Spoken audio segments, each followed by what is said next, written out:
So we all have a dream. Mine, when I was a kid, was to be an astronaut. That only lasted like a week before I wanted to be a video game designer. And that kind of stuck until, well, now.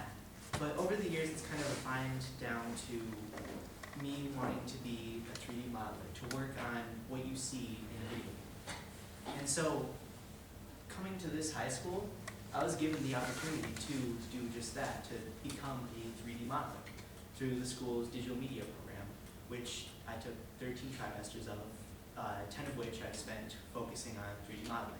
So I knew that for my senior project, I would want to give back to the school in some capacity using my skills as a 3D modeler.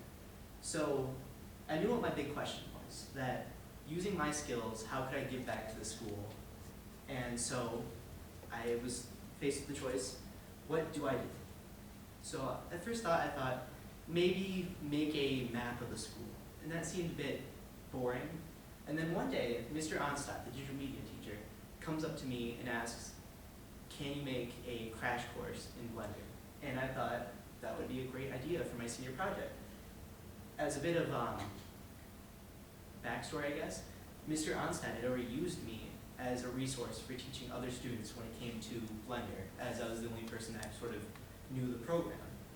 So that being said, Onstadt sat me down and sort of stepped me through what he required from me. The first one being, he wanted to do something that allowed his students to let loose, as a bit of a loose quote from him. What he meant by that is, he wanted my crash course to teach students enough to be able to use Blender on their own without any sort of teaching afterwards. The second criteria being, he wanted it to be fun and encouraging. He wanted the students that took the tutorial to know that it's a very fun experience to kind of go through the whole process of modeling and rendering and compositing. Requirement 3, he wanted them to know everything.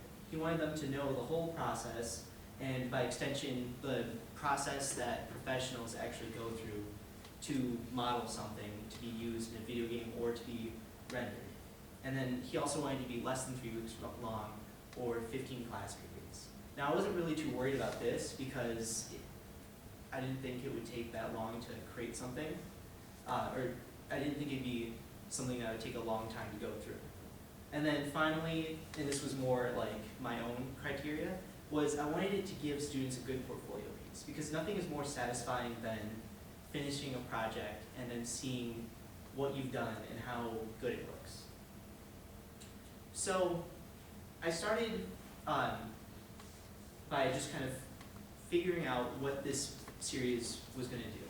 And I sort of boiled it down into an 8-part series that steps through the entire process of modeling, texturing, rendering, and compositing.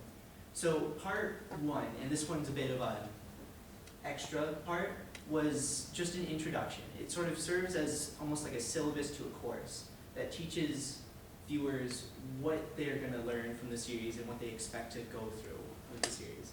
And then it also serves as an introduction to myself and how I explain that I have almost 3 years of use with this program and how I kind of know what I'm talking about.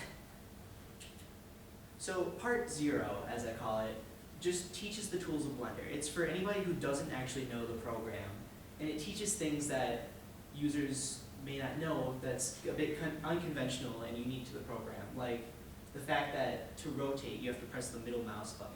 That's something that takes a lot of people actually a surprising amount of time to figure out.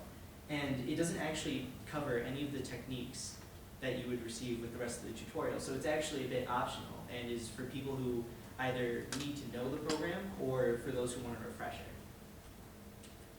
Part 1 models a very basic sort. This is an actual screenshot of my footage that sort of goes into the steps of making something that looks like this. It's a very basic run through. It actually teaches something that users don't know about and they kind of discover on their own, is something called topology, which is, if you notice, there's an actual flow from side to side, and all of these faces are actually quads or squares in some sense. and it kind of goes into depth about that. Part 2 is advanced tweaks. Now, you may not really see too much of a difference here, but it actually goes into some modifiers, which are essential to Blender users, that allow things to look much nicer. It makes smoother edges, it makes everything look higher quality, and it teaches these conventions in a way that lets viewers know that it's not going to teach them to break their computer with modifiers that use up way too much CPU. And it sort of teaches those shortcuts that actual game developers use to make something that looks nice without destroying their game. And that's what smoothing and bitmapping is. Part 3 goes into materials and textures, and this is a very big step in the video, in the series, because users actually start to get a feel for what they're capable of doing using the tools given to them. And this covers the actual render engines, the difference between Blender and Cycles. It also covers nodes, which is a great way to texture things. It even teaches what steps professionals take to texture objects when it comes to actual video game practices. It's also really long because I actually go into detail of every single shader in the engine. Step 4 is technically optional, but with the effect that it produces, I'd say it's not really optional because everyone's going to want a flaming sword. This is probably my favorite part because it steps users through a process that seems like it'd be very complicated to create realistic looking fire, and it sort of teaches them that it's actually pretty easy to do this kind of stuff. It may look complicated, but it's just a matter of tweaking a few things, because you're not actually creating the fire, you're setting the parameters in which the fire burns, which is a world of difference. And it also covers what you can do with this kind of stuff, like the color of the fire is an actual gradient that you can control, so you can make the fire be any color you want, and it also teaches things like particles and what you can do based on the velocity of a particle and all that mumbo jumbo. And it also teaches, and also if you notice in this picture, it's very choppy looking, it's very grainy, and that's because Blender, the way it renders is very, it's similar to how it renders, but as a preview, it can only render so far without pushing your CPU. And so this is kind of like a semi-final part.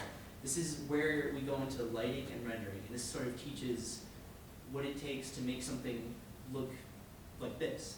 It steps through all of the settings that you need to know when it comes to rendering something and making sure it looks nice in the final outcome.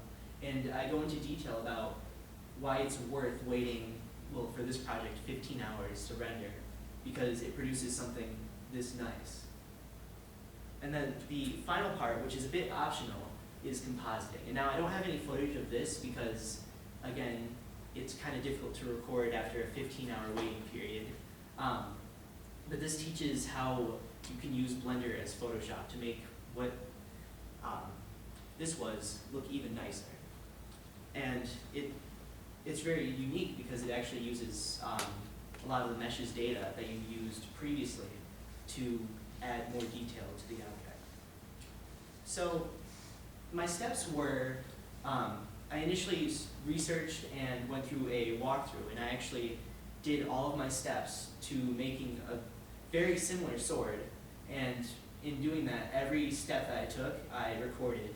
Now this is very rough because it's kind of written in my own thought process, but it steps through everything that I need to touch when it comes to a video.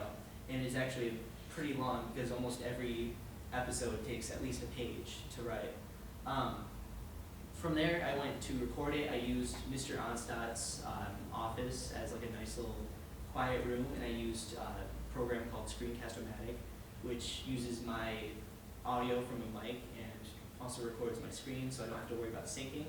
And then from there, I edit it with Premiere Pro, adding my own flair to things, and then I upload it to YouTube. Now, I've yet to upload the series to YouTube because while all of these have taken place as a single batch, the final episode, the compositing episode, is yet to come out because I can't exactly record 15 hours worth of footage and then start talking again. So that final episode will be produced within the next few days, but apart from that, almost the entire series is over. So that's my senior project. Any questions?